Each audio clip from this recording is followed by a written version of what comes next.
எதிர்த்து பேசிட்டு வணக்கம். சிறப்பு நேர்பட பேசு நிகழ்ச்சிக்கு வரவேற்கிறோம். கடந்த 10 நாட்களாக தமிழக அரசியலில் நீடித்து வந்த குழப்பத்திற்கு முற்றுப்புள்ளி வைக்கும் விதமாக எடப்பாடி பழனிசாமி தமிழக முதலமைச்சராக பதவியேற்றுக் கொண்டார். 30 அமைச்சர்கள் கொண்ட புதிய அமைச்சரவையும் பொறுப்பேற்றுக் கொண்டது. 15 நாட்களுக்கு உள்ளாக பெரும்பான்மையை சட்டப்பேரவையில் நிரூபிக்க வேண்டும் என ஆளுநர் கேட்டுக்கொண்டார். இதனை அடுத்து இன்று காலை 11 மணிக்கு சட்டப்பேரவையின் சிறப்பு கூட்டம் தொடங்கியது.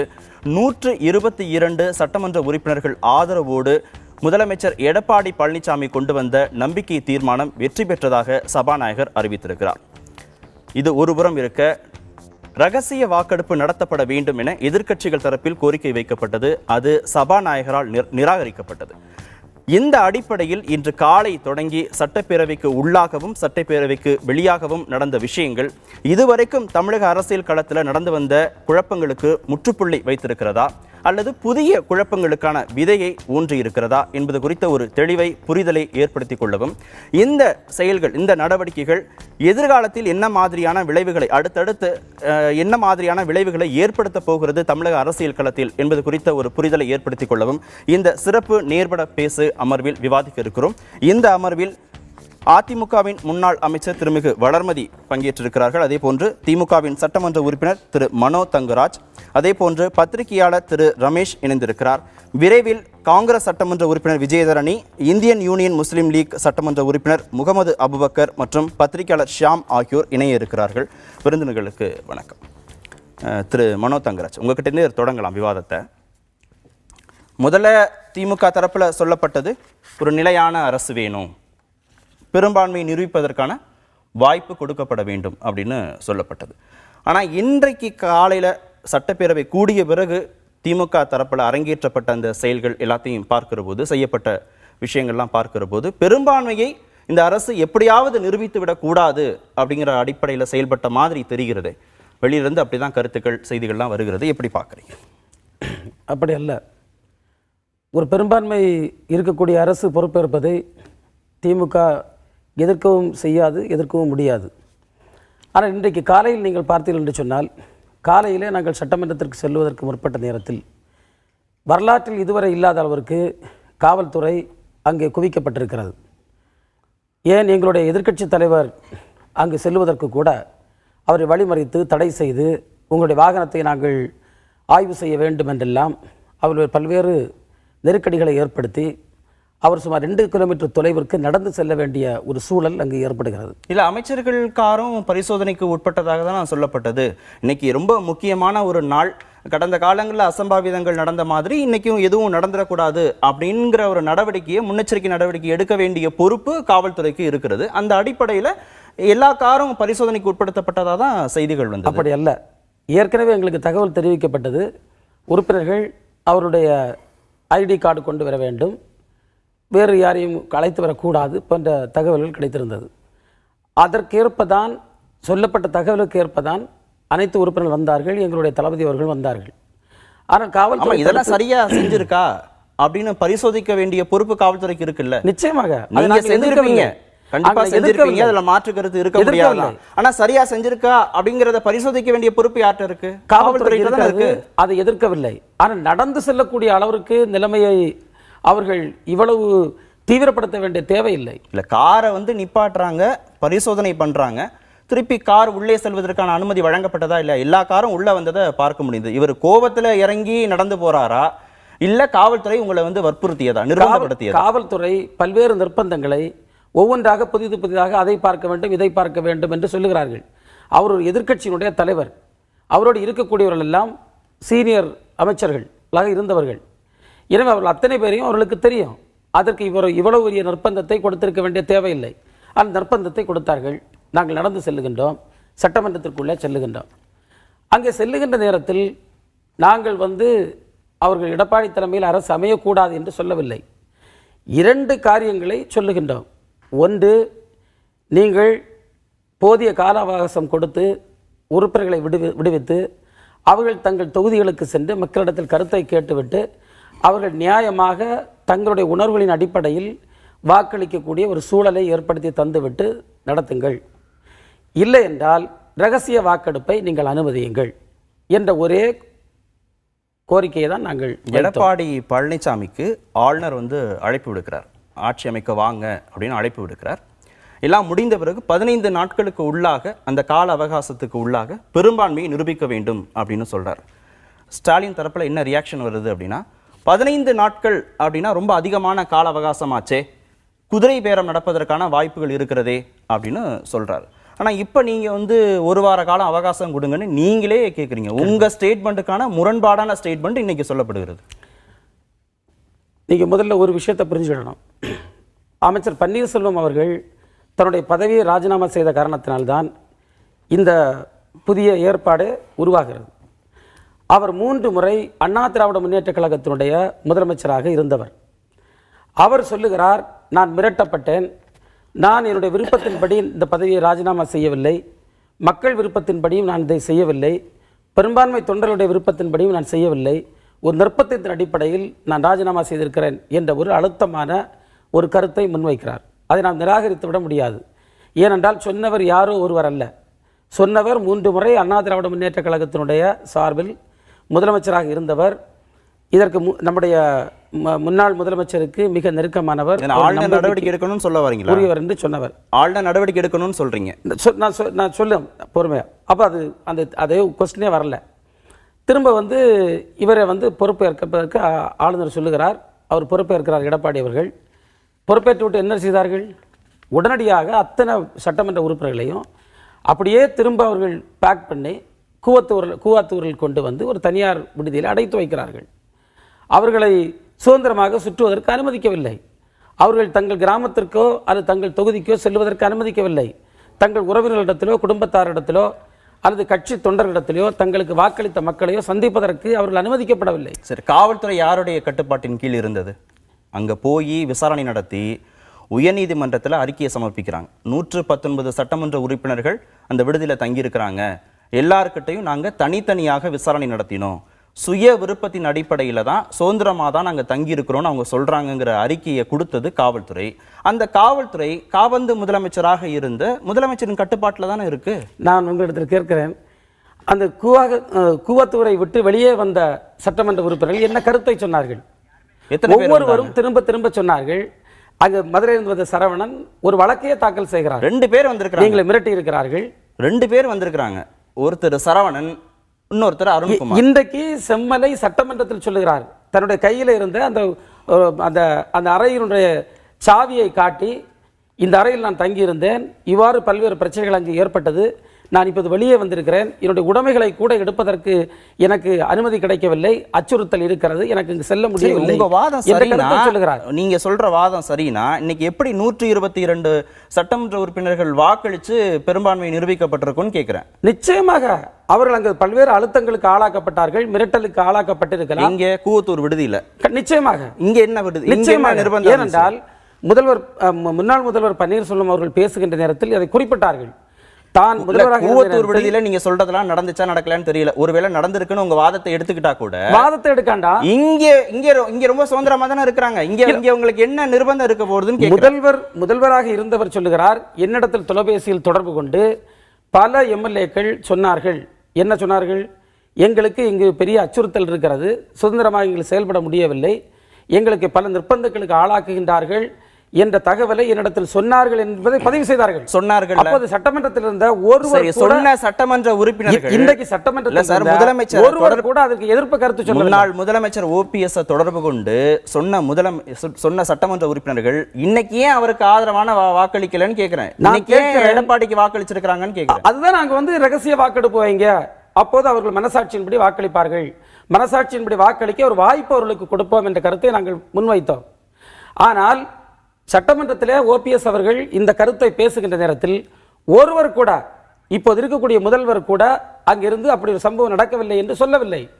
ஓபிஎஸ் அவர்கள் தெளிவாக சொன்னார்கள், இன்றைக்கு முதல்வராக இருக்கக்கூடியவர் 2 முறை அங்கு சென்று 2 நாட்களாக அங்கேயே தவம் இருந்து பல்வேறு அழுத்தத்தை அங்கு உறுப்பினர்கள் கொடுத்திருக்கிறார் என்று சொன்னார். அதை மறுத்தாரா? அதை கூட மறுக்கவில்லை. அதை மறுக்காததை நமக்கு தெளிவாக தெளிவுபடுத்துகிறது. அது பல்வேறு நிர்பந்தங்களுக்கு அவர்கள் ஆளாக்கப்பட்டது உண்மை. எனவேதான் அவர்கள் சுதந்திரமாக வாக்களிக்க வேண்டும் என்று சொன்னால் அவர்களுக்கு ரகசிய வாக்கெடுப்பதற்கு நாம் அனுமதிக்க வேண்டும் என்ற கருத்தை நாங்கள் முன்வைத்தோம். சரி, வளரும் என்ன பிரச்சனை கேட்குறாங்க? எதிர்க்கட்சி தரப்புல இருந்து ரகசிய வாக்கெடுப்பு வேணும்னு கேட்குறாங்க. ஓபிஎஸ் தரப்புல இருந்தும் சபாநாயகரை சந்திச்சு கோரிக்கை வைக்கிறாங்க. ஸ்டாலின் தரப்புலையும் சொல்றாங்க. ரகசிய வாக்கெடுப்புக்கு ஒத்துக்கிறதுல என்ன பிரச்சனை இருக்கு? மாண்புமிகு மறைந்த முதலமைச்சர் புரட்சித் தலைவி அம்மா அவர்களின் ஆசியோடு கழகத்தினுடைய பொதுச் செயலாளர் மரியாதைக்குரிய சின்னம்மா அவர்களின் வாழ்த்துக்களோடு தமிழ்நாட்டினுடைய முதலமைச்சராக மரியாதைக்குரிய அண்ணன் எடப்பாடி பழனிசாமி அவர்கள் ஏகமனதாக மெஜாரிட்டி பலத்தோடு தேர்வு செய்யப்பட்டிருக்கிறார்கள். துணை பொதுச் செயலாளரை விட்டுட்டீங்களே? அது நீங்கள் குறுக்கிட்டு பேசக்கூடாது. நீங்கள் கேட்ட கேள்விக்கு நான் பதில் சொல்லிட்டு இருக்கிறேன். இல்லை, நீங்கள் ஒரு ஆர்டரா சொன்னீங்க, அவர் பேரை விட்டுட்டீங்களே. பொதுச் செயலாளர் தான் இப்போ முதல்ல பொதுச் செயலாளர் தான் முக்கியம் எங்களுக்கு. அதனால பொதுச் செயலாளர் பேரை சொல்லுங்கள். துணை பொதுச் செயலாளர் முக்கியம் இல்லைன்னு எடுத்துக்கலாம். அதுக்கு பிறகுதான் துணை பொதுச் செயலாளர். பொதுச் செயலாளர் தான் முக்கியம். பொதுச் செயலாளர் இருக்காங்க, அதனால பொதுச் செயலாளர் தான் முக்கியம். அவங்க ரொம்ப முக்கியம், இவங்க குறைவான முக்கியம். அதெல்லாம் அப்படியெல்லாம் கிடையாது. அப்படியெல்லாம் பேசினா அதுக்கெல்லாம் பதில் சொல்ல முடியாது. பொதுச் செயலாளர்னா பொதுச் செயலாளர், அவங்க தான் எங்களுக்கு முக்கியம். அவங்களுடைய வாழ்த்துக்களோடு இன்னைக்கு தேர்ந்தெடுக்கப்பட்டிருக்கிறார்கள். இது ஒரு மறைந்த ஒரு புகழ்மிக்க தலைவர் மறையும் பொழுது மக்கள் செல்வாக்கு பெற்ற ஒரு கட்சி, அந்த கட்சியினுடைய தலைவர் மறையும் போது இது போன்ற சம்பவங்கள் நடைபெறுவது என்பது நடந்திருக்கிறது நம்முடைய தமிழ்நாட்டில்.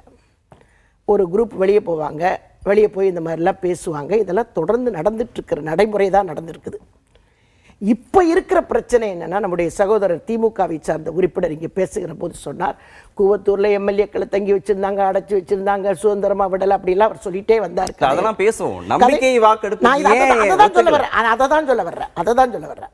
அதாவது எடப்பாடி பழனிசாமி அவர்கள் தேர்வு செய்யப்பட்டிருக்கிறார் என்று தெரிந்த உடனேயே இவர்களெல்லாம் பிரிந்து போய் ஒரு முதலமைச்சர் பதவி தனக்கு இல்லை என்று சொன்ன உடனே பிரிந்து ஒரு அணியாக போகிறார்கள். அணியாக போனவர்கள் எங்களுக்கும் அவங்களுக்கும் தான் சண்டை. எங்களுக்கும் ஓ பன்னீர்செல்வம் அணிக்கு தான் பிரச்சனை. நீங்கள் என்ன சொன்னீங்க முதல்ல? நேற்றுக்கு என்ன சொன்னீங்க? நாங்கள் எதிர்த்துத்தான் ஓட்டு போட போகிறோம், எடப்பாடி பழனிசாமி அவர்களை ஆதரிக்கவில்லை அப்படின்னு சொன்னாங்க திமுக. அதே மாதிரி காங்கிரஸ் சொன்னாங்க, ஓ பன்னீர்செல்வம் சொன்னார். நீங்கள் பேசாமல் சட்டசபைக்கு உள்ளர நீங்கள் எதிர்த்து போட்டு போயிடுங்களேன். உங்களை யார் தடுத்தது? எடப்பாடி பழனிசாமி எங்களுக்கு வேண்டாம்னு சொல்லிட்டு போய் எதிர்த்து எல்லாரும் வாக்கு பதிவு பண்ணிட்டு போங்களேன். அதை ரகசியமாக எடுத்தான்னு ஓப்பனாக எடுத்த உங்களுக்கு என்ன? என்ன 122 எம்எல்ஏக்கள் எந்த எம்எல்ஏ 122 எம்எல்ஏக்கள் ஒரு எம்எல்ஏ நீங்க சொல்ற மாதிரி அப்படி எளிமையா கடந்து போற விஷயம் கிடையாது. என்ன ஏன் ரகசிய வாக்கெடுப்பு வேணும்னு சொல்றாங்க? ரகசியமா நீங்க சட்டமன்ற நீங்க ஆரம்பிச்ச விஷயம் தான். சட்டமன்ற உறுப்பினர்கள் எந்த விதமான சுதந்திரமும் இல்லாம, ஒரு நிமிஷம் முடிச்சிடறேன், எந்த விதமான சுதந்திரமும் இல்லாம, தொகுதிக்கு போகாம, தொகுதி மக்களுடைய பேசாம அவர்கள் அங்கே அடைத்து வைக்கப்பட்டிருக்கிறார்கள். நீங்க ரகசிய வாக்கெடுப்பு எடுத்தீங்கன்னா உங்களுக்கு எதிராக வாக்களிப்பார்கள். ஓபிஎஸ் தரப்பு வெற்றி பெறுவதற்கான வாய்ப்பு இருக்கு அப்படின்னு அவங்க சொல்றாங்க. இவங்க எப்படி முடிவு பண்ணுவாங்க? சொல்றாங்களே, அது எப்படி இவங்களுடைய கற்பனை, இது அவங்களுடைய கற்பனை. அந்த கற்பனைக்கு எல்லாம் பதில் சொல்ல முடியாது. அதாவது இப்படி நீங்க ஏன் நடத்தலன்னு கேட்டா அது அவங்களுடைய கற்பனைன்னு சொன்னா என்ன வாதம்? இல்ல, அதாவது ரகசிய ஆட்சி அமைக்க போற மிக முக்கியமான விஷயத்தை தானே தீர்மானிக்க போறது. தமிழ்நாடு சட்டமன்ற வரலாற்றிலேயே இப்படித்தான் பிளாக் வாரியா தான் வாக்கெடுப்பு நடத்தப்பட்டிருக்குது. ஏற்கனவே நடத்தப்பட்ட முறை அதுதான். அந்த முறையை பின்பற்றித்தான் இப்போது இருக்கிற சபாநாயகர் தொடர்ந்து செய்திருக்கிறார். நீங்க புதுசா ரகசிய வாக்கெடுப்பு யாருமே சட்டமன்ற உறுப்பினர்கள் யாரும் குழந்தைங்க இல்ல, மக்களால் தேர்ந்தெடுக்கப்பட்ட பிரதிநிதிகள். அவங்களை அடைச்சு வைக்க முடியாது. யாரும் அடைச்சு வைக்கக்கூடிய அளவுக்கு விவரம் தெரியாதவங்க இல்ல சட்டமன்ற. அடைச்சு எப்படி வச்சாங்கன்னு சொல்ல முடியும்? என்ன பூட்டிட்டு சாவியை கையில வச்சிருந்தாங்க? எல்லாம் ஃப்ரீயா தான் இருந்தாங்க, எல்லாம் சுதந்திரமா மகிழ்ச்சியா தான் இருந்தாங்க. நீங்க அடைச்சு வச்சிருக்காங்கன்னா இது எப்படி சரியா இருக்கும்? இது ஒத்துக்கவே முடியாது. நீங்க பாத்தீங்கன்னா இவங்கெல்லாம் அங்க தங்கி இருந்ததுக்கு என்ன காரணம்னா, ஓ பன்னீர்செல்வத்தினுடைய ஆட்கள் திமுகவின் துணையோடு ஒவ்வொருத்தரையும் மிரட்டி இருக்கிறாங்க. நான் உள்பட மிரட்டப்பட்டிருக்கிறேன். நான் ஏற்கனவே கூட சொல்லியிருக்கிறேன் இது சம்பந்தமா. தொலைபேசியிலே கிட்டத்தட்ட 100க்கும் மேற்பட்ட கால்கள் எனக்கு நான் சும்மா டிவியில் உட்கார்ந்து அனைத்து இந்திய அண்ணா திராவிட முன்னேற்ற கழகத்தினுடைய நடைமுறை பழக்க வழக்கங்கள் அதிலே வகுத்து வந்திருக்கிற விதிகள் எல்லாம் நாங்கள் பேசிட்டு இருக்கிறோம். நாங்கள் இதற்கே மிரட்டல்னா 100க்கு மேற்பட்ட கால்கள். நான் தொலைபேசி கூட நான் காரில் தான் வச்சிருக்கேன், உங்கள்கிட்ட காட்டுறேன், அந்த நம்பரில் கூட காட்டுறேன், இந்த நிகழ்ச்சி முடிவில் இப்போ கூட எடுத்துகிட்டு சொன்னால் கூட நான் உங்கள்கிட்ட காட்டுறேன். மிரட்டக்கூடிய அத்தனை மிரட்டல்னா அருவருப்பாக வெளியே சொல்ல கூசுகிற வார்த்தைகளோடு மிரட்ட. எனக்கே இந்த நிலைமைன்னா சட்டமன்ற உறுப்பினர்களை எப்படி மிரட்டியிருப்பாங்கன்னு பாருங்க. ஒரு பெண் சட்டமன்ற உறுப்பினருடைய குழந்தையை கடத்துவேன் என்கிற மிரட்டல். ஒரு பெண் சட்டமன்ற உறுப்பினருடைய குழந்தையை நான் கடத்தி விடுவேன் ஓ பன்னீர்செல்வத்திற்கு ஆதரவு தரவில்லை என்று சொன்னால் இது போன்ற கடத்தல். நான் கேட்கிறேன், 10 நாட்கள் தான் இல்லை, அல்லது 15 நாட்கள் என்று வைத்துக் கொள்வோம். ஆனால் இந்த 15 நாட்களுக்குள்ளாக இவர்கள் இது போன்ற கதைகளை எல்லாம் திருத்தி சமூக வலைதளங்களிலே சட்டமன்ற உறுப்பினர்களை பற்றி தவறான கருத்துக்களை சொல்லி இது போன்ற மிரட்டல்களை வைத்து பணியை வைத்து விடலாம் என்று கணக்கு போட்டார். ஏன் அப்படிலாம் எடுத்துக்கணும்? நீங்க தான் சொல்றீங்க அவங்க பச்சை குழந்தை இல்ல, அவங்கள மிரட்ட முடியாதுன்னு சொல்றீங்க. ஒரே இடத்துல ஒற்றுமையா இருக்கணும். நீங்க அவங்கள சுதந்திரமா விட்டிருந்தா இந்த ஆர்குமெண்ட்ஸ்க்கான இடமே இல்லாம நடவடிக்கை எடுக்கப்பட்டிருக்கா? நீங்க பேசும்போது ஒரே ஒரு சட்டமன்ற உறுப்பினர் மிரட்டப்பட்டிருக்காரு, அவர் புகார் கொடுத்திருக்காரு. நீங்க பேசும்போது சொன்னீங்க இல்ல 122 சட்டமன்ற உறுப்பினர்கள் 122 சட்டமன்ற உறுப்பினர்கள் பெரும்பான்மை வாக்கு கொடுத்துதான் அவர் தேர்ந்தெடுத்திருக்கீங்க.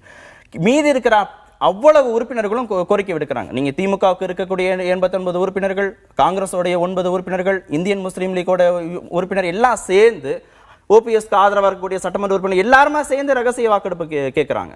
உங்களுக்கு இணையாக கிட்டத்தட்ட இணையாக இருக்கிறாங்க ரகசிய வாக்கெடுப்பு கேட்கக்கூடியவர்கள். இல்லைங்க, இதுவரைக்கும் தமிழ்நாட்டு வரலாற்றிலேயே ரகசிய வாக்கெடுப்பு முறையே இல்ல.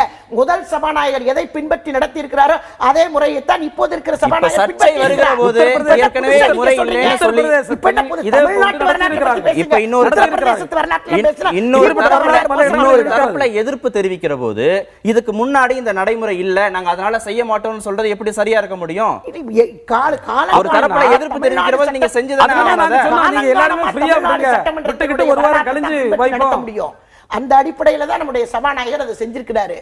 ரெண்டாவது, நீங்க எப்ப பார்த்தாலுமே இதை ஒண்ணு சொல்லிடுறீங்க, நாங்க அடைச்சு வச்சிருக்காங்க சட்டமன்ற உறுப்பினர், அங்கதான் அடைச்சு, இங்க வந்தாங்களே இவங்க தைரியமா எந்திரிச்சு நின்றுப்பாங்கல்ல, ஓபிஎஸ் அணிக்கு ஆதரவு தெரிவிச்சிருப்பாங்களே, ஏன் தெரிவிக்கல? குரல் வாக்கெடுப்பு தானே இருந்தீங்க. ஆமா, குரல் வாக்குல நீ சொல்லு, எண்ணி கணக்குல இது இத்தனை பக்கம் இங்க போங்க, இந்த பக்கம் போனீங்கன்னு பகிரங்கமா எந்திரிச்சு நிக்கக்கூடிய வாக்கெடுப்பு நடத்தல. நீங்க குரல் வாக்கெடுப்பு தான் நடத்தப்பட்டது, நடைமுறைகள் இருக்கு.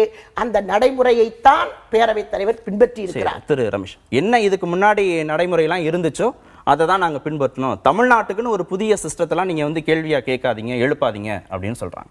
அதாவது இது தமிழ்நாட்டுக்குன்னு புதிய மாதிரி தேவையில்லை என்றது ரெண்டாவது அது ஒரு தனி விவாதத்துக்குரியது. ஆனால் இப்போது ஏற்பட்டது ஒரு அசாதாரணமான சூழ்நிலை.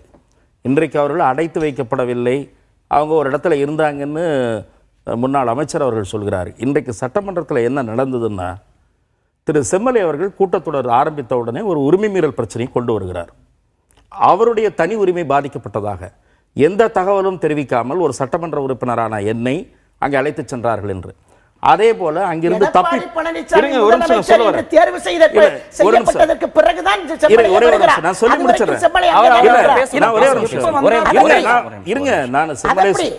நான் சொல்வது, அதை தொடர்ந்து ஏற்கனவே காவல்துறையிலே ஒரு வழக்கு பதிவாகி இருக்கிறது. சரவணன் என்பவர் நான் அங்கிருந்து பெர்முடாஸ் போட்டுக்கொண்டு தப்பித்து வந்தேன் என்று சொல்லி அவர் வந்திருக்கிறார், வெளியே வந்திருக்கிறார். அதை தவிர இன்றைக்கு காலை கோயம்புத்தூருக்கு அருண்குமார் என்கிற சட்டமன்ற உறுப்பினர் சென்று விட்டார். இதெல்லாம் ஒரு முறுக்க நடந்து நீங்க சரவணன் விஷயத்தையும் அருண்குமார் விஷயத்தையும் நீங்க தனித்தனியா பார்க்கணும். சரவணன் என்ன சொல்றாரு, நான் மாறுவேடத்துல எந்த பின்னணியில் நடைபெறுகிறது என்று அருண்குமார் என்ன சொல்றாருன்னா, நான் புறக்கணிக்கிறேன் ரகசிய வாக்கெடுப்பு சொல்லி முடிச்சது சார். அப்போ உங்களுக்கு கேட்கறதுக்கு ஒரு சௌரியமா இருக்கும். ரகசிய வாக்கெடுப்போ அல்லது இன்னொரு தேதிக்கு ஒத்திவைத்து இந்த வாக்கெடுப்பை நடத்துங்கள் என்ற கோரிக்கையோ ஏன் எழுகிறது, அதை நம்ம முதல்ல அதை கவனிக்கணும். இப்போ இந்த பிரச்சனைகள் சட்டசபையில் இன்றைக்கு எழுப்பப்பட்டன. அடைத்து வைக்கப்பட்ட குற்றச்சாட்டு, விருப்பத்திற்கு மாறாக தங்க வைக்கப்பட்டது. இன்றைக்கு மாஃபா பாண்டியராஜன் சபைக்குள் நுழையும் போது எனக்கு வந்த போன், என் மீது ஆசிட் ஊட்டுவேன் என்று மிரட்டினார்கள் என்று அவர் ஒரு உரிமை மீறல் பிரச்சனை கிளப்புகிறார்.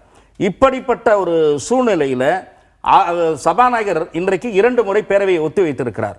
நாடாளுமன்றத்திலே பிற கட்சிகளுடைய தலைவர்களை அழைத்து பேரவைத் தலைவர் தன்னுடைய அறைக்கு அழைத்து இந்த நிலைமையை எப்படி சமாளிப்பது என்று கூட்டம் நடத்துவது தொடர்ந்து இருக்கிற மரபு. அதை ஏன் இவர் பின்பற்றவில்லை? இரண்டாவது, சிம்பிள் கோரிக்கை, ரகசிய வாக்கெடுப்புக்கு இங்க வழி இல்லை என்றார். 2-3 நாட்கள் கழித்து பேரவையை கூட்டுங்கள், எம்எல்ஏக்கள் அங்கிருந்து வரட்டும் என்று கேட்கிறார்கள். சரி, 122 உறுப்பினர்களும் இவர்கள் பின்னால் தான் இருக்கிறார்கள் என்பது நம்பிக்கையாக இருக்குமானால் ஏன் அவர்கள் சட்டமன்ற உறுப்பினர் விடுதியிலே அனுமதிக்கப்படவில்லை? சட்டமன்ற உறுப்பினர்கள் விடுதியில் இருந்து அவர்கள் நேராக பேரவைக்கு வரவில்லை. 10 நாட்கள் அங்கே இருந்துவிட்டு கூட்டமாக அழைத்து வரப்படுகிறார்கள். ஆக இதில் பல கேள்விகள், சந்தேகங்கள் எழுவது இயல்பு. 2 நாள் 3 நாள் கழித்து வாக்கெடுப்பு நடத்துகிற கோரிக்கை, 2 கோரிக்கை வைக்கப்பட்டது. ஒன்று ரகசிய வாக்கெடுப்பு நடத்துகிற கோரிக்கை, இன்னொன்று ஒரு 4 நாட்கள் கழித்து நடத்தக்கூடிய தொகுதிக்கெல்லாம் போயிட்டு வந்து கோரிக்கைகளை இந்த பின்னணியில் தான் நீங்கள் பார்க்க வேண்டும். சரி, 2 கேள்விகளுமே நம்ம உடனே மீண்டும் கேட்கலாம். ஒரு சிறிய இடைவெளிக்கு பிறகு நம்ம தொடர்ந்து பேசலாம். ஒரு சிறிய இடைவெளிக்கு பிறகு சிறப்பு நேர்பட பேசப்படும். எதிர்த்து பேசிட்டு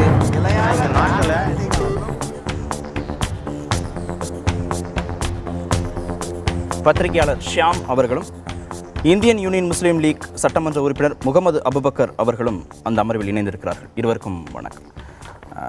திரு மனோ தங்கராஜ், ஏற்கனவே வளர்மதி பேசும்போது ஒரு குற்றச்சாட்டை வச்சாங்க. நாங்களும் ஓபிஎஸும் அடிச்சுக்கிறோம், எங்களுக்குள்ள பிரச்சனை, இதில் என்ன திமுகவுடைய பங்கு அப்படின்னு கேட்டாங்க. அவங்க ரகசிய வாக்கெடுப்பு கோர்றாங்க, கேட்குறாங்க. ஆனால் அவங்களுடைய செயல்பாடுகள் அந்த அளவுக்கு ரொம்ப வீரியமிக்கதாக தெரியவே இல்லை இன்னைக்கு. ஆனால் திமுகவுடைய செயல்பாடுகள், ரகசிய வாக்கெடுப்பு குறித்து அவங்க முன்வைத்த அந்த அந்த அந்த கோரிக்கை, அதற்காக அவங்க நடந்துக்கிட்ட விதம், இதெல்லாம் ரொம்ப எக்ஸாகரேஷனாக தெரியுது. இது எப்படி எடுத்துக்கிறது, எப்படி புரிஞ்சுக்கிறது? ஒரு கருத்தை நீங்கள் எல்லாரும் ஏற்றுக்கொள்வீர்கள். காரணம், நம்முடைய நண்பர் மூத்த பத்திரிகையாளர் கூட ஒன்றை சொன்னார். ஒரு அசாதாரணமான சூழ்நிலையில் இந்த சட்டமன்றம் கூடியிருக்கிறது. அதனுடைய அடிப்படை அதுதான். இன்றைக்கு சட்டமன்றத்தில் பேசிய எங்களுடைய தலைவர்களாக இருந்தாலும் சரி, காங்கிரஸ் கட்சியுடைய தலைவராக இருந்தாலும் சரி, நம்முடைய இந்திய யூனியன் முஸ்லீம் லீக் கட்சியை சார்ந்தவர்களாக இருந்தாலும் சரி, முன்னாள் முதல்வர் ஓபிஎஸ்ஸாக இருந்தாலும் சரி, அனைவரும் திரும்ப திரும்ப சொன்ன ஒரு வார்த்தை என்னவென்றால், ஒரு அசாதாரண சூழ்நிலையில் இந்த சட்டமன்றம் கூடுகிறது. எனவே தமிழ்நாட்டில் ஒரு அசாதாரண சூழல் இருக்கிறதா என்றால் நிச்சயமாக இருக்கிறது. அதற்கு ஒரு அடிப்படை காரணம், ஓபிஎஸ் அவர்கள் முதல்வர் பதவியை ராஜினாமா செய்கிறார். அந்த ராஜினாமாவே நிர்பந்தத்தின் அடிப்படையில், மிரட்டலின் அடிப்படையில் என்று சொல்லுகிறார். இல்ல, அதை நீங்க இல்ல அவரே அதை கேட்கவே இல்லை. அவரே வந்து நடவடிக்கை எடுக்கணும்னு எந்த விதமான கோரிக்கையும் வைக்கவே இல்லை. இன்றைக்கும் அவர் சட்டமன்றத்தில் அதை சொல்லுகிறார். இன்னைக்கு சட்டமன்றத்தில் சொன்னாரு, கவுண்டர் பண்ணல. இன்றைக்கும் அவர் சட்டமன்றத்தில் சொல்லுகிறார். அதிமுக சார்ந்த யாரும் அதற்கு பதிலே சொல்லவில்லை. இன்றைக்கும் அவர் சட்டமன்றத்தில் சொல்லுகிறார். இல்ல சார், ஓபிஎஸ் தரப்பிலேயே நடவடிக்கை எடுங்கன்னு ஆளுநரை சந்திச்சோ வேற எங்கேயுமே அவங்க முறையிடவே இல்லையேன்னு கேக்குறேன். நீங்க இதுக்கு நடவடிக்கை எடுங்க சொல்லவே இல்லை. முறையிட்டார் சட்டமன்றத்திலே பகிரங்கமா பேச வலியுறுத்துறாரா? அதை தொடர்ச்சியா நீங்க சொல்ற அளவுக்கு இன்றைக்கு சட்டமன்றத்தில் பேச, இன்றைக்கு சட்டமன்றத்தில் அவர் பேச, ஆளுநர் வந்து ஒப்புதல் நாங்க பண்ணல தருகிற போது பரிசீலிக்கிறார். பரிசீலித்து பார்க்கிற போது அதனை முன்னாள் முதலமைச்சர் பன்னீர்செல்வம் அவருடைய அப்ப கவர்னர் யார் கொடுத்தாரா? அவர் கொண்டு கொடுத்தாரா? அவர் அந்த குற்றச்சாட்டை அனைத்து சட்டமன்ற உறுப்பினர்கள் இருக்கக்கூடிய சட்டமன்றத்தில் அதை பதிவு செய்கிறார். அதை ஆளுங்கட்சி தரப்பிலிருந்து யாரும் அதை எதிர்க்கவில்லை. நான் எதற்கு சொல்லுகின்றேன் என்று சொன்னால், ஒரு அசாதாரண சூழல் இருக்கிறது என்று சொல்வதற்காக சொல்லுகிறேன். இந்திய தண்டனை சட்டம் சொல்லுகிறது, ஒரு மிரட்டி ஒரு கடிதத்தை வாங்கினால் அந்த கடிதம் செல்லுபடியாகாது என்று சொல்ல, அதுக்குள்ள நம்ம போகல. இப்போ 2வது பிரச்சனை என்னன்னா, ஒரு நீதிமன்ற தீர்ப்பு வருகிறது. அந்த தீர்ப்பு வருவதற்கு முன்னால் முதல்வராக திருமதி சசிகலா அவர்களை தேர்வு செய்கிறார்கள். தீர்ப்பு வந்த பிறகு அந்த சூழல் மாறுகிறது. மீண்டும் ஒருவரை எடுக்க வேண்டியது வருகிறது. இந்த நேரத்தில் தமிழகம் எங்கும் இருக்கக்கூடிய மக்கள் வெகுண்டு எழுகிறார்கள். அதற்கு எதிரான ஒரு சூழல் அங்கு தமிழ்நாட்டில் உருவாகிறது. இது நாம் அனைவரும் அறிந்திருக்கிறோம். எனவேதான் ஒரு அசாதாரண சூழலில் இந்த சட்டமன்றம் கூடுகிறது என்பதை வலியுறுத்துகிறோம். இல்ல, நீங்க ரகசிய வாக்கெடுப்பு நீங்க கேக்குறீங்க, கையெழுத்து போட்டு 2 நாள் கழிச்சா ரகசிய வாக்கெடுப்பு கேட்கிற போது அதை வந்து சபாநாயகர் மறுக்கிறார். ஆனா அதை செய்வதற்காக நீங்க எடுக்கிற நடவடிக்கைகள் இருக்குல்ல, நீங்க நடந்து கொண்ட விதம் இருக்குல்ல, அதுதான் இன்னைக்கு பல்வேறு விமர்சனங்கள் எழுப்பி இருக்கு. பேரவைத் தலைவர் பேசுறாரு, பேரவைத் தலைவர் என்ற முறையிலே நான் பணியாற்றுகையில் அந்த பதவிக்கும் மரியாதை தராமல் நான் சார்ந்திருக்கும் சமூகத்தை இழிவுபடுத்துகின்ற முறையில் இங்கே நடந்து கொண்டது அவர்கள் திட்டமிட்டு அரங்கேற்றிய ஒரு நாடகமாகவே அவர் சொல்றார். திராவிட முன்னேற்ற கழகத்தை பொறுத்தவரை சுதந்திரம் பெற்ற 69 ஆண்டுகள் ஆன பின்பும் இந்த சமூகம் போராடி கொண்டிருக்கக்கூடிய இயக்கம் சுதந்திரம்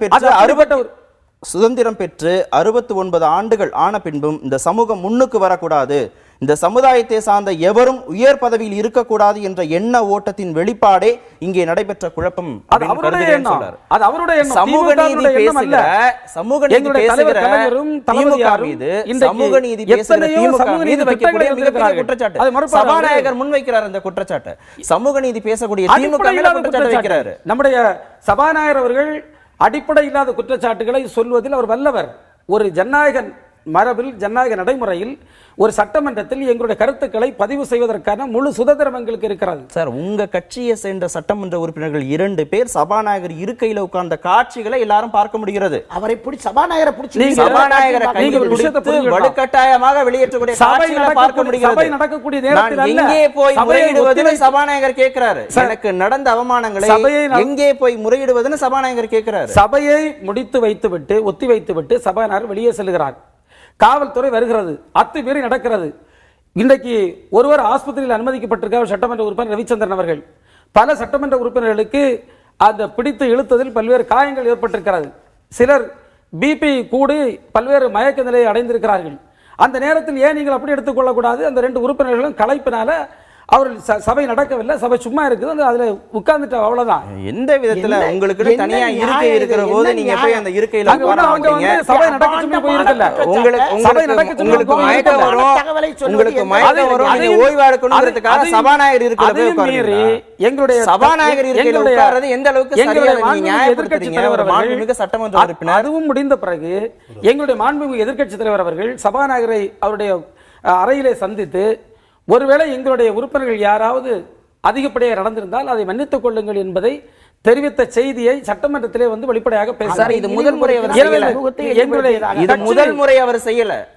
இதுக்கு முன்னாடி ஆபாசமாக சைகை காட்டி பேசியதாகவும் காட்சிகளை வந்திருக்கு, பார்க்கிறோம். ஏற்கனவே விமர்சனம் செய்யப்பட்டிருக்கிறது.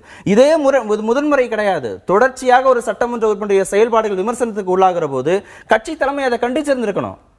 அதை விட்டுட்டு மயக்கம் வந்தது, ஓய்வு எடுப்பதற்காக சபாநாயகர் இருக்கையில உட்கார்ந்தது சரின்னு நீங்க நியாயப்படுத்துறீங்க. சபாநாயகர் சபையினுடைய மரபுகளை எல்லாம் மீறி சபை உறுப்பினருடைய கருத்துக்களை சொல்லுவதற்கு ஒரு இடம் தராமல் அவர் எங்கிருந்தோ இன்றைக்கு கூட நீங்க பாத்தீங்கன்னா தொலைபேசி நீங்க வைக்கிறதுக்கு எல்லா விதமான ஜனநாயக ரீதியான வழிமுறைகள் இருக்காது. யாருக்கு பதில் சொல்லுகிறார்? சபாநாயகர் அவருடைய அதிகாரத்தை மீறி செயல்படுறாருன்னா நீதிமன்றம் இருக்கு சார், நீங்க போக முடியும், வழக்கு போட முடியும், முறையிட முடியும், மக்கள் மன்றத்தில் நீங்க அதை முன்வைக்க முடியும். அதை விட்டுட்டு சபாநாயகர் இருக்கையில உட்கார்ந்து நாங்க வந்து ஓய்வு எடுக்கிறோம், எங்களுக்கு மயக்கம் வந்ததுன்னு சொல்றதை நீங்க எப்படி சரி? நிச்சயமாக நாங்கள் வந்து சபாநாயகருக்கு முன்னால கோஷம் எழுப்பியது, ஆர்ப்பாட்டம் நடத்தியது உண்மை. ஏனென்றால் எங்களுடைய கோரிக்கையை வலியுறுத்துவதற்கு, ஜனநாயகத்தை தமிழ்நாட்டை நிலைநாட்டுவதற்கு இதை தவிர வேறு வழி இல்லை.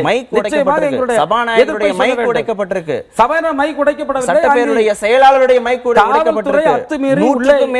இருக்கைகள் உடைக்கப்பட்டிருக்கு. சபாநாயகருடைய அனுமதியோடு காவல்துறை ஏறி சட்டமன்ற உறுப்பினர்களை பிடித்து இழுத்து எங்களுடைய எதிர்க்கட்சி தலைவருடைய சட்டை கூட கிழிந்திருக்கிறது. எத்தனையோ சட்டமன்ற உறுப்பினருடைய சட்டை கிழிந்திருக்கிறது. எங்களுடைய துணை பொதுச் செயலாளருடைய கால் வெளியே பெரிய காயம் ஏற்பட்டிருக்கிறது. பல உறுப்பினர்களுக்கு காயம் ஏற்பட்டிருக்கிறது. இன்றைக்கு ஒரு ஆஸ்பத்திரி அனுமதிக்கப்பட்டிருக்கின்றார் ரவிச்சந்திரன் அவர்கள். நினைக்கிறீங்க? நிச்சயமாக சபாநாயகர் தான் காரணம். ஏனென்றால் அவர் நாங்கள் வைத்த 2 கோரிக்கையை ஒன்றையாவது அவர் பரிசீலித்திருக்க வேண்டும். நம்முடைய நண்பர் சபாநாயகர் ஒரு நபர் இத்தனை பேருடைய சட்டையை கிழிச்சு, இத்தனை பேரை தாக்கி, இத்தனை நாற்காலிகளை உடைச்சு இவ்வளவு பண்ணாருன்னு நீங்க சொல்றீங்களா? கிழித்தது காவல்துறை, அனுமதித்தது நம்முடைய பேரவைத் தலைவர் அவர்கள். அவர் அப்படி செய்திருக்க கூடாது. எங்களுடைய கோரிக்கை அவர் ஏற்றிருக்க வேண்டும். அந்த கோரிக்கையை பற்றி கடுகளவும் கண்டுகொள்ளாமல் திரு ரமேஷ் இதை எப்படி எடுத்துக்கிறது? மயக்கம் வந்தது, ஓய்வு எடுக்கிறதுக்காக எங்க சட்டமன்ற உறுப்பினர்கள் போய் அந்த இருக்கையில உட்கார்ந்தாங்கிறத எப்படி சொல்லிடுறேன்? பேரவைத் தலைவருடைய நாடாளுமன்றமாகட்டும் சட்டமன்றமாகட்டும் பேரவைத் தலைவருடைய இருக்கை முன் நின்று கொண்டு முழக்கங்கள் எழுப்பலாம், தர்ணா செய்யலாம். அது விதியில் அனுமதிக்கல. அந்த வகையான போராட்ட வடிவங்களில் ஈடுபடலாம். ஆனால் வெளியேறுகிற பேரவைத் தலைவரை தடுப்பது என்பது தவறான நடவடிக்கை. அது இன்றைக்கு நடைபெற்றது. அதே போல் இவர் ஓய்வெடுக்க போனார்கள் என்று சொல்லுகிறார். அதை நான் ஏற்றுக்கொள்ளவில்லை. ஆனால் இந்த சம்பவம் இதற்கு முன்பும் நடந்திருக்கிறது. 88ஆம் ஆண்டு ஜனவரி மாதம் ஜானகியம்மையாருடைய அரசு நம்பிக்கை தீர்மானம் கொண்டு வரப்பட்ட போது இதே இன்றைக்கு நடைபெற்றது போலவே பேரவை 2 முறை ஒத்திவைக்கப்பட்டது. அப்போது மறைந்த முதலமைச்சருக்கு ஆதரவாக இருக்கக்கூடிய அணி, அந்த அணியும் காங்கிரஸ் உறுப்பினர்களும் ஒன்றாக இருந்தார்கள். அந்த காங்கிரஸ் கட்சியைச் சேர்ந்த சிவராமன் என்ற உறுப்பினர் பேரவை ஒத்திவைக்கப்பட்ட போது பேரவைத் தலைவருடைய இருக்கையில் உட்கார்ந்து கொண்டு ஒரு மாக் அசம்பிளி ஹவுஸை நடத்தினார். அந்த பேரவைத் தலைவர் எப்படி தவறாக நடந்து கொண்டார், அன்றைய பேரவைத் தலைவர் PH பாண்டியன் எப்படி தவறாக அன்றைய அவையை கண்டக்ட் பண்ணார் என்று சொல்லுவதற்காக ஒரு மாக் அசம்பிளியை ஹவுஸுக்குள்ள இருந்து கண்டக்ட் பண்ணாங்க. அதனால இது முதல் முறை அல்ல என்பதை தங்கள் கவனத்துக்கு சொல்றேன். அதே மாதிரி அன்றைக்கு பேரவையில் இரத்த களரி நடைபெற்றது. இருக்கக்கூடிய இன்றைய விட அன்றைக்கு கூடுதலாக நடைபெற்றது. பேரவையில் இருக்கக்கூடிய மைக்குகளை பிடுங்கி உறுப்பினர்கள் தாக்கிக் கொண்டார்கள். வெளிநபர்கள், சட்டமன்ற உறுப்பினர்களே அல்லாதவர்கள் சட்டமன்றத்திற்குள்ளே வந்து கலவரத்தில் ஈடுபட்டார்கள். காவல்துறை இப்போது இருக்கிற வாட்ச் அண்ட் வார்டு அல்ல, சீருடை அணிந்த காக்கி உடை அணிந்த காவலர்கள் உள்ளே வந்து தடியடி நடத்தினார்கள். ஹவுஸினுடைய சென்டராக இருக்கக்கூடிய சாண்டிலியர் விளக்குகள் உடைக்கப்பட்டன. அன்றைக்கு அவையில் இல்லாத நாடாளுமன்ற உறுப்பினர்கள் பத்திரிகையாளர் மாடத்திலே வந்து அங்கிருந்து கொண்டு உள்ளே இருப்பவர்களுக்கு ஆதரவு தெரிவித்தார்கள். இத்தனை கலவரமும் இதே பேரவையில் முன்பு நடைபெற்றது. இதெல்லாம் காலங்காலமா இப்படிதான் நடக்குது. இல்ல இன்றைக்கு நடைபெற்ற சூழ்நிலையோடு நான் ஒப்பிட்டு முன்பு நடந்த நினைவுபடுத்தினேன். இன்றைக்கு நான் பேரவைத் தலைவரை நடத்திய விதத்தை நான் ஏற்கவில்லை. அதே போல பேரவைத் தலைவர் அவர்கள் நடந்த சம்பவம் எனக்கு வேதனை அளிக்கிறது, இது கண்டனத்துக்குரியது என்று சொல்லியிருந்தால் அது நன்றாக இருந்திருக்கும். ஆனால் அதை அவர் சமூக ரீதியாக கொண்டு சென்றதும் ஏற்புடையதல்ல. ஒரு ஒரு சமூக ரீதியாக இந்த குற்றச்சாட்டை வந்து ஒரு கட்சி மேல வைக்கிறார். எதிர்க்கட்சி உறுப்பினர்கள் ரகசிய வாக்கெடுப்பு வேணும்னு கேட்கிறாங்க, இருக்கைக்கு முன்னாடி வர்றாங்க, சத்தம் போடுறாங்க, இந்த கோரிக்கையை அழுத்தமாக பதிய வைக்கணும்னு நினைக்கிறாங்க. ஏன்னா ஒரு மிக மிக முக்கியமான ஒரு பிரச்சனை, ஒரு தீர்மானம் சார்ந்தது அப்படின்னு ஒரு சராசரி தீர்மானம் சார்ந்தது நம்ம எடுத்துட்டு போயிட முடியாது. ஒரு ஆட்சி பொறுப்பேற்கிறது சம்பந்தமாக முடிவெடுக்கக்கூடிய ஒரு முக்கியமான தீர்மானம்ங்கிற அடிப்படையில் அவங்க வலுவாத வைக்கிறாங்க. ஆனா சட்டமன்ற எதிர்க்கட்சி தலைவர் சட்டை கிழிஞ்சு வெளியில தலை களைஞ்சு வந்து பத்திரிகையாளர் முன்னாடி அவர் நின்று இருக்கக்கூடிய கோலத்தை பார்க்கிற போது சட்டமன்றம் எந்த அளவுக்கு உள்ள நடந்திருக்கும், எந்த அளவுக்கு அங்கே செயல்கள் அரங்கேற்றப்பட்டிருக்கும்னு எல்லாரும் புரிஞ்சுக்க வேண்டியதாக இருக்கிறது. அரங்கேற்றியது யார்? இந்த சம்பவங்கள் எல்லாம் காவல்துறை தான். இந்த சம்பவங்களை எல்லாம் அரங்கேற்றியது திராவிட முன்னேற்ற கழகம். அவங்க ஏன் போறாங்க? அவங்க ஏன் அவர் கையை பிடிச்சி இழுக்கிறாங்க? அவர் அடிக்க ஓடுறாங்க, அவர் திமிரிட்டு வர்றாரு. காலையில அவை 11 மணிக்கு கூடியதுல இருந்து கோரிக்கை வைக்கிறாங்க. காலையில அவை கூடியதுல இருந்து கோரிக்கை வச்சிட்டீங்க. அந்த காலையில 11 மணில இருந்து கோரிக்கை வைப்பாங்களா? தொடர்ச்சியாக கோரிக்கை வைக்கிறாங்க. 2 முறை அவை ஒத்திவைக்கப்படுகிறது. சட்டசபையை எதிர்க்கட்சி உறுப்பினருடைய கோரிக்கைக்கு நீங்க செவிசாய்க்கவே மாட்டீங்க. அப்ப நீங்க ஒரு முடிவு எடுத்துட்டு உள்ள வந்துருவீங்களா? அதாவது எதிர்க்கட்சி உறுப்பினர்களுக்கு தவறா போய் சொல்லாதீங்க. அதாவது எதிர்க்கட்சி உறுப்பினர்களுக்கு மரியாதை கொடுக்கிறதுக்காகத்தான் அவங்க கருத்துக்களை சொல்லுவதற்கு பதிய வைப்பதற்கு சபாநாயகர் நேரம் தந்தார். அவர்கள் பதிய வைத்திருக்கிறார்கள். ஆனால் முடிவெடுக்க வேண்டிய அதிகாரம் நீங்க முடிவெடுத்து வந்துட்டீங்க. அவங்க எவ்வளவு பதிய வச்சாலும் அதை நீங்க ஏற்க மாட்டீங்க. ஒரு தொலைபேசி அழைப்பு வைக்கப்படுகிறது. ஆளுநர் மேதகு இல்ல திரும்ப வளர்மதி ஒரே நிமிஷம் 2 கோரிக்கையை தான் வைக்கிறாங்க. மேதகு ஆளுநர் எதிர்க்கட்சிகள் தரப்புல 2 கோரிக்கை. ஒன்னு ரகசிய வாக்கெடுப்பு நடத்தணும், இன்னொன்னு ஒரு வாரம் கழிச்சு நடத்துங்க, இல்ல கொஞ்ச காலம் அனுமதி கொடுத்து அவங்க தொண்டர்கள் எல்லாம் போய் சந்திச்சு வரணும்னு சொல்றாங்க. மேதகு ஆளுநர் அவர்கள் என்ன அறிவுறுத்தினாரோ அதன்படிதான் இன்றைக்கு சட்டசபை நடந்தது. அதாவது பெரும்பான்மையை நிரூபிப்பதற்கு நீங்கள் நடவடிக்கை எடுக்க வேண்டும் என்று அவர் சொன்னார்.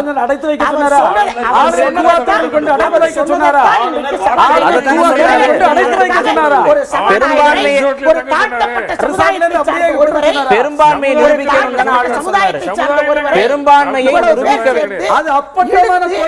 அவரை அடித்து 15 நாட்களுக்கு உள்ளாக பெரும்பான்மை நிரூபிக்கிறதா ஆளுநர் சொன்னாரு. ரகசிய வாக்கெடுப்பு வேணும்னு சொன்னாங்க. எல்லாரையும் குண்டு கட்டாக வெளியேற்றிட்டு நீங்க வாக்கெடுப்பு நடத்தணும்னு சொன்னாரா? அவர்கள் தான் சொன்னார். நீங்களே சொன்னீங்க பேசும்போது, குதிரை இந்த 15 நாள் என்ன கொடுத்திருக்கீங்க? குதிரை பேர நடக்குது, குதிரை பேர நடந்துரும். சரி, நீங்க ஒரு நாள் இடைவெளி விட்டு நீங்க நடத்துறீங்க. ஆமா, ஒரு நாள் இடைவெளி விட்டு நடத்துறீங்க. ரகசிய வாக்கெடுப்பு கேட்டாங்க. மெஜாரிட்டியை நிரூபித்திருக்கிறோம். ரகசிய வாக்கெடுப்பு என்னாச்சு? ரகசிய வாக்கெடுப்பு நடக்கிற எதிர்க்கட்சிகள் வச்ச கோரிக்கை என்னாச்சு? இதுவரைக்கும் ஏற்கனவே பின்பற்றப்பட்ட நடைமுறையை தான் இப்போதும் சபாநாயகர் பின்பற்றி இருக்கிறார். இதே போன்ற ஒரு சூழ்நிலை எப்போதும் ஏற்பட்டதில்லை. அதை நீங்கள் ஏற்றுக்கொள்ளுங்கள். இதே போன்ற அசாதாரணமான சூழ்நிலை என்றைக்குமே ஏற்பட்டதில்லை. அதைத்தான் ரமேஷ் அவர்கள் சொன்னார். இது போன்ற சம்பவங்கள் ஏற்கனவே நடைபெற்றிருக்கிறது என்று சொன்னார். அவர் ஏற்கனவே நடந்திருக்குது. அசாதாரணமான சூழ்நிலையை உருவாக்க வேண்டும் என்பதுதான் திமுகவினுடைய விருப்பம். இல்ல, நீங்க இந்த கிரவுண்ட்ல குற்றச்சாட்டு வருவதற்கான முகாந்திரமே இல்லாம நீங்க செஞ்சிருக்க முடியுமே. எதிர்க்கட்சிகள் தரப்புல ரகசிய வாக்கெடுப்பு வேணும்னு சொல்றாங்க.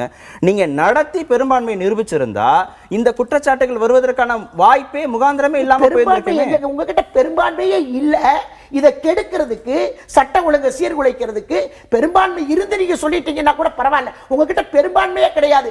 ஓபிஎஸ் சேர்ந்து, திமுகவும் சேர்ந்து, காங்கிரஸும் சேர்ந்து எல்லாரும் சேர்ந்தீங்கன்னா கூட பெரும்பான்மை கிடையாது. பெரும்பான்மை எங்க கிட்ட தான் இருக்குது. 110 பேர் இருக்காங்க இந்த பக்கம். 110 பேர் இருக்கட்டுமே, 110 பேர் இருக்கட்டுமே.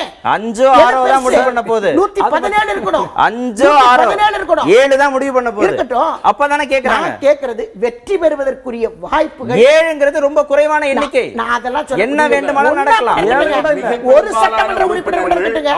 வெற்றி பெறுவதற்கு வாய்ப்புகள் இருக்கா இல்லையா என்பது ஒரு கௌரவமான வெற்றி பெறுவதற்கு வாய்ப்பு இருக்குதா இல்லையா? இல்ல ரமேஷ் கேக்குற கேள்விக்கு பதில் சொல்லுங்க. ரமேஷ் ஒரு கேள்வி கேக்குறாரு, அதுக்கு நீங்க பதில் சொல்லுங்க.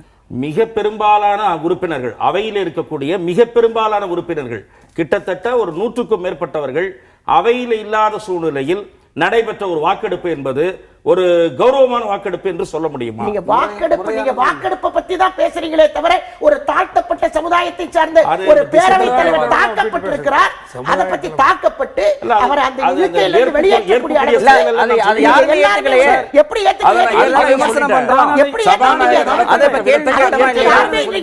கேள்வி கேட்டமா இல்லையா தராசு ஷாம்? இதுவரைக்கும் இந்த மாதிரியான ஒரு நடைமுறை தமிழக சட்டமன்ற வரலாற்றில் செய்யப்படலை, அதனால இப்போவும் செய்யப்படலை. ரகசிய வாக்கெடுப்பு குறித்து கேட்கப்பட்ட கேள்விக்கு வளர்மதி சொன்ன பதில், இதுவரைக்கும் சட்டமன்ற வரலாற்றில் ரகசிய வாக்கெடுப்பு நடத்தல. இதுக்கு முன்னாடி திமுக ஆட்சியில் செஞ்சாங்களா, அங்கே செஞ்சாங்களா, இங்கே மட்டும் நாங்கள் ஏன் செய்யணும்? ரமேஷ் கருத்தோட ஒரு சில விஷயங்களில் நான் உடன்படுறேன். இன்னொரு அடிஷன், 72ல் 2 சபாநாயகர்களை வச்சே சபை நடந்திருக்கு. 2 சபாநாயகர் வச்சு நடந்திருக்குது. செருப்பெல்லாம் மேலேருந்து தூக்கி எறிஞ்சிருக்காங்க. இது நிறைய தடவை பார்த்துருக்குறோம். ஆனால் ரகசிய வாக்கெடுப்பு முறைங்கிறது இந்தியாவிலேயே எந்த மாநிலத்திலையுமே கிடையாது. பாராளுமன்றத்தில் 3 பட்டன் இருக்கும். ஹரியானாவில் ஆயாராம் காயாராம் விஷயத்தில் நடந்ததா சொல்கிறாங்க. நெட்டில் பூரா தேடி பார்த்தாச்சு, அதுக்கான எனக்கு இது கிடைக்கல, ஆன்சர் கிடைக்கல. ஆனால் கண்டிப்பாக கிடையாது. இன்னொன்று, தேர்தல் என்ன சந்தேகம் வருதுன்னா, இப்போ நீங்கள் மூத்த பத்திரிகையாளர்கள் அடிப்படையில் இதை தெளிவுபடுத்துங்க. எதுக்காவது ஒரு விஷயத்துக்கு முன்மாதிரி இருந்தால் அந்த முன்மாதிரியை நம்ம எடுத்துக்கலாம். ஒருவேளை முன்மாதிரி இல்லாத ஒரு சூழல்ல, ஒரு அசாதாரணமான ஒரு சூழல்ல வேற ஒரு விஷயத்தை செஞ்சு அதை முன்மாதிரி ஆக்குறது தானே ஆரோக்கியமான நடைமுறை தான். அதாவது நம்ம ஒரு புதிய முன்மாதிரி கிரியேட் பண்ணலாம். அதில் நீங்கள் சொல்கிற கருத்தை நான் உடன்படுறேன், ரமேஷ் சொல்கிறதையும் நான் உடன்படுறேன். ஆனால் அப்போ நம்ம ஒரு பேலட் பேப்பர் மாதிரி அடிக்கணும். அப்போ என்ன சொல்ல போகிறாங்க அப்படின்னா, நீங்கள் பேலட் பேப்பரை உங்கள் இஷ்டத்துக்கு அடிச்சிட்டீங்க, அதில் தப்பு வந்துருச்சு, இல்லை கள்ள ஓட்டு போட்டீங்க, இன்னும் பெரிய குழப்பங்களுக்கு அது வழிவகுக்கும். இதில் கிளியர் டிவிஷன், எல்லாரும் எழுந்திருச்சு நிற்கிறாங்க. சபாநாயகரோ இல்லை சட்டசபை செயலாளரோ பெயர்களை எழுதிக்கிறாரு. வாட் எவர் இட் இஸ், தேர்தல்னு வரும்போது நம்ம ரகசிய ஓட்டுங்கிறது ஓகே. ஆனால் இதில் எல்லாரும் அந்த கட்சி சார்ந்தவங்க தானே, வேற எந்த வகையில ஓட்டு போட முடியல. அதுக்கெல்லாம் தலைமை மாற்றப்பட்டிருக்கிறது. தற்போதைய தலைமை ஏற்றுக்கொள்ளப்படல. இருக்கட்டுமே. இப்ப அவங்க ஒரு புதிய கொறடாவை கூட இருக்கட்டுமே.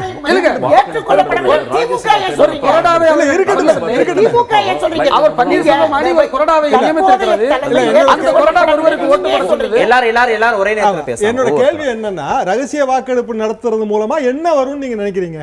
சார், நிச்சயமாக சுதந்திரமாக அவர்கள் சிந்தித்து தங்களுடைய குடும்பத்தார், தங்களுடைய கட்சி நண்பர்கள், தங்களுடைய வாக்காளர்கள் எதை விரும்புகின்றார்களோ அதை பிரதிபலிக்கக்கூடிய ஒரு தைரியம் அவர்களுக்கு வந்திருக்கு. அப்ப இப்போ அந்த தைரியம் அவங்களுக்கு இல்ல. நிச்சயமாக அவர் மிரட்டலுக்கு ஆளாகப்பட்ட ஒரு முதல்வர் சொல்றார் சார், 3 முறை முதல்வர் நான் சொல்றேன், என்ன மிரட்டி நிர்பந்தித்து கையெழுத்து வாங்க. அது மிக தவறான விஷயம். எப்படின்னா, முதல்வர் சொன்னதை, முன்னாள் முதல்வர் சொன்னதை கவர்னர் கண்டுக்க கூட இல்லை. அந்த பாயிண்ட்டுக்குள்ளே அவர் போகவே இல்லை டோட்டலாவே.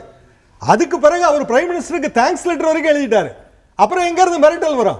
he has applied his mind, he has resigned, then he has governor has accepted and he has thanked the prime minister. நீங்க மாறுபடுறீங்க. நீங்க ஏன் மாறுபடுறீங்க? ஒரே அந்த அதாவது ரகசிய வாக்கெடுப்பு நடத்தினா அவங்க விடுதியில தங்க வைக்கப்பட்டிருந்தாங்க, அங்க அழுத்தம் கொடுக்கப்பட்டார்கள், மிரட்டப்பட்டார்கள்.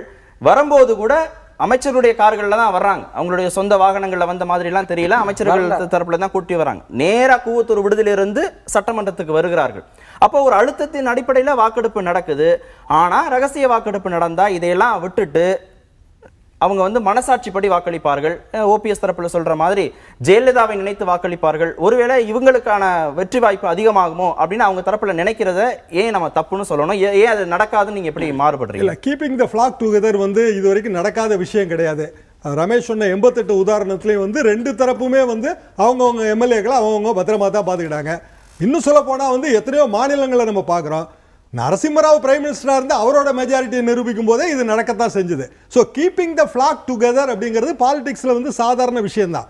ஆனால் ரகசிய வாக்கெடுப்பு முறைன்னு இவங்க கேட்கறது அது எம்எல்ஏக்களே கேவலப்படுத்துறது நான் நினைக்கிறேன். இப்போ எம்எல்ஏ வந்து எழுந்திருச்சு நிற்கும் போது அவன் எல்லாத்துக்கும் பயப்படுவான், அவன் ரகசியமா ஓட்டு போட மட்டும் பயப்பட மாட்டானா? இன்னொரு சந்தேகமும் இருக்கு. நீங்க இப்போ ஓபிஎஸ் வர்றாரு முதலமைச்சரா, அதுவும் அதிமுக அரசு தான். எடப்பாடி வந்தா அதுவும் அதிமுக அரசு தான். ஆனா நீங்க ரகசிய வாக்கெடுப்பு நடத்தி எப்படியாவது ஓபிஎஸ் கொண்டு வந்துருங்கன்னு ஒரு நல்ல எண்ணத்துல நீங்க சொல்றீங்கன்னு எடுத்துக்கிறதா? ஏன் அதிமுக அரசு வர்றதுக்கு ஒரு திமுக வந்து இவ்வளவு சிரமப்படுகிறது, இவ்வளவு விஷயங்கள்லாம் செய்யறதுங்கிறது ரொம்ப மகிழ்ச்சியா இருக்கு. ஏன்னா ஒரு ஆரோக்கியமான அரசியல் திமுக கட்டமைக்குதோ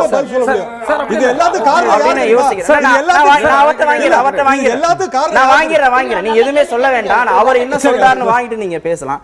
நீங்க ஓபிஎஸ் வந்து நீங்க அதிமுக அரசுன்னு பார்க்கலையா? எப்படி ரொம்ப சந்தோஷமா இருக்கு பாக்குறதுக்கு. இன்றைக்கு வாக்கெடுப்புக்கு வந்தவர் எடப்பாடி பழனிசாமி அவர்களை முதல்வராக ஏற்றுக்கொள்ளலாமா இல்லையா என்ற கேள்விதான். ஓபிஎஸ் முதல்வராவது பற்றி அங்கு பேச்சுக்கு இடமே இல்லை.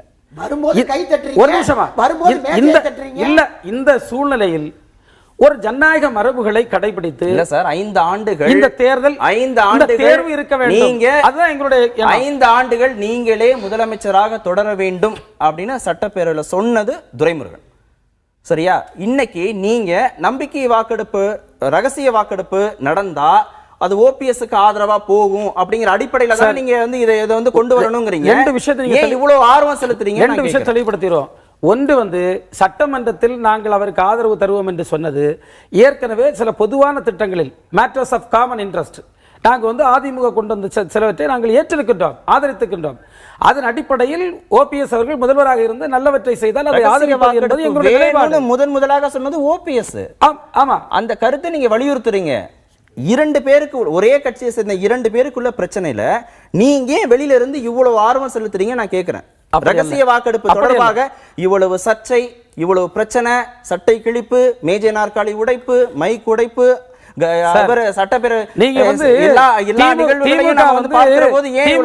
மிகப்பெரிய அரசியல் கட்சி, இன்றைக்கு எதிர்கட்சியில் கூடிய கட்சி 100க்கும் மேற்பட்ட உறுப்பினர்களை ஒரு கூவாத்தூரில் அடைத்து வைத்திருக்கிறார்கள். பத்திரிகைகள் எழுதுகிறது, சமூக வலைத்தளங்கள் கூறுகிறது, மக்கள் போராட்டம் நடத்துகிறார்கள்.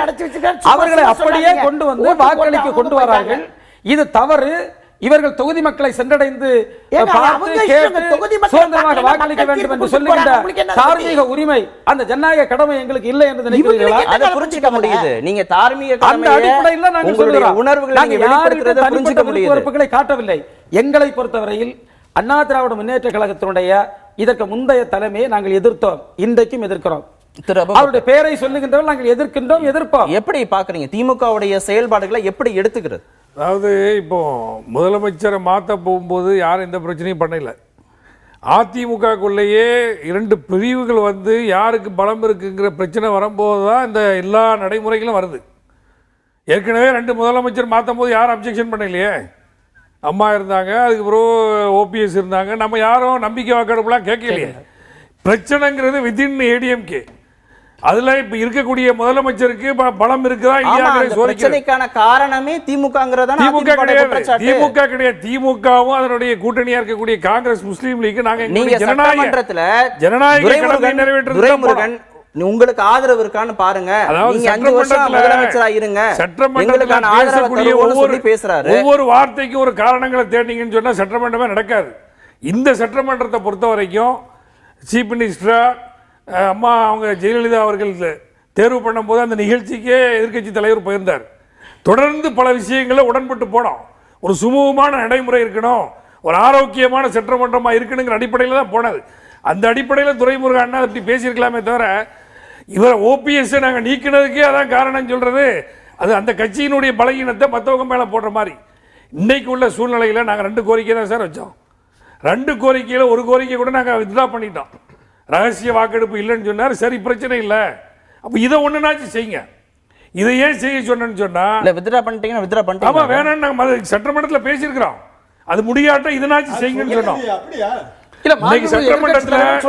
சட்டமன்றத்தில் சார் 11 மணிக்கு கூடிச்சு 11 மணிக்கு குடிச்சு ஒரு time இல்ல அஜெண்டா போட்டது இல்ல இல்ல சார், இன்னைக்கு நடந்த ரெண்டு கோரிக்கையில நடத்தணும்னு சொல்லல. இல்ல, இல்ல, ரெண்டு சட்டமன்றத்துல கோரிக்கையில வந்து எதுக்காக கூடுறோம்னு அஜெண்டா ஒற்றை லைன் அஜெண்டா வந்து ஆமா அப்படி இல்ல. இல்ல ரகசிய வாக்கெடுப்பு இல்ல ரகசிய வாக்கெடுப்பு வேணாம்னு சொல்லிட்டு நம்முடைய சட்டமன்ற வேலை சொல்லுது. நடந்தது இல்ல, ஒரே என்ன? மாதிரி எல்லாரும் ஒரே நேரத்துல பேசணும். சபையை மனோதங்கராஜ். ஒத்தி- நடந்த விஷயங்கள் சொல்றேன். முதல்ல 11 மணிக்கு ஆரம்பிக்கும் போது எல்லாருமே சொன்னதுதான், ரெண்டு கோரிக்கையும் சொன்னோம்.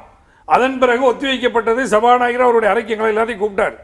கூப்பிட்டு இல்ல, அவருக்கு நடந்த விஷயத்தை சொல்லும் சரி போது நீங்க ரகசிய வாக்கெடுப்பு வேணாம்னு சொல்லிட்டீங்கல்ல, ரகசிய வாக்கெடுப்பு வேணாம்னு சொல்லிட்டீங்க, சொல்லிட்டு ஒரு வாரம் கழிச்சு வைக்க சொல்றீங்களா? ஆமா வைக்கும் போது என்ன வாக்கெடுப்பு வேணும்? இல்ல அதாவது இப்போ வந்து சார், ரெண்டு கோரிக்கை சார், கேக்குறாரு. ரெண்டு கோரிக்கை. இல்ல சார், அதை புரிஞ்சுக்க ஷேர் முடியுது. சொன்னார்கள். நீங்க அதை புரிஞ்சுக்க முடியுது சார். ரெண்டு கோரிக்கை சார். ஒண்ணு ரகசிய வாக்கெடுப்பு, ஆமா. இன்னொன்னு கொஞ்ச நாள் தள்ளி வைக்கணும். ஆமா. நீங்க என்ன சொல்றீங்க? இப்ப ரகசிய வாக்கெடுப்பை நாங்க ரிவர்ஸ் பண்ணிட்டோம், அதை அந்த கூட முடிவுல நாங்க இருந்து withdraw பண்ணியாச்சு. withdraw அது சட்டத்தில் பண்ணிட்டீங்கன்னு சொல்றீங்க. நடப்பீங்கன்னு சொன்னா சபாநாயகருடைய சரி சார். அதிகாரத்துக்கு உட்பட்டதை ஒத்தி வைங்கன்னு சொன்னோம். சரி, இப்ப அடுத்து அந்த ஒத்தி வைக்க சொல்றீங்கல்ல, ஆமா. ஒத்தி வச்சுட்டு ஒரு 4 நாளோ ஒரு வாரம் கழிச்சு நடக்கக்கூடிய வாக்கெடுப்பு எப்படி நடக்கணுங்கிற அது எப்படி அவர் எப்படி விரும்புறாரு நடத்திக்கிட்டோம். அதான் அவருக்கு சொன்னமே. இத காலையில சொல்லியிருந்தா பிரச்சனை இல்ல இல்லை சார், சார். நம்முடைய அவையில பதிவாயிருக்கு சார். இது சொல்லப்பட்டது. சொல்லப்பட்டது. சட்டமன்ற விதிப்படி ஒரு அசாதாரண சூழ்நிலை ஏற்படுகின்ற நேரத்தில் சட்டமன்றத்தை ஒத்திவைக்கக்கூடிய அதிகாரம் சட்டமன்ற பேரவைத் தலைவருக்கு இருக்கிறது. நாங்கள் எனவேதான் அதை பயன்படுத்தி இந்த தீர்மானத்தை, ஓட்டெடுப்பு தீர்மானத்தை நீங்கள் வந்து ஒத்திவையுங்கள்.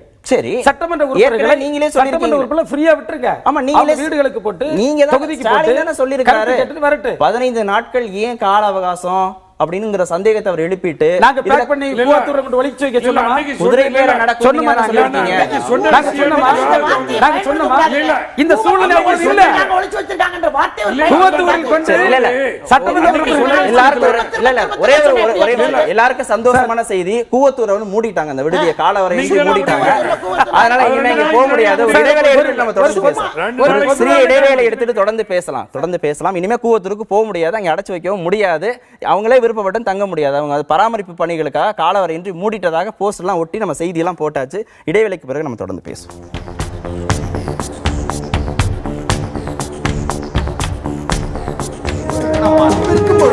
எதிர்த்து பேசிட்டு வழியை தவிர மக்கள் தங்களுடைய பங்களிப்பை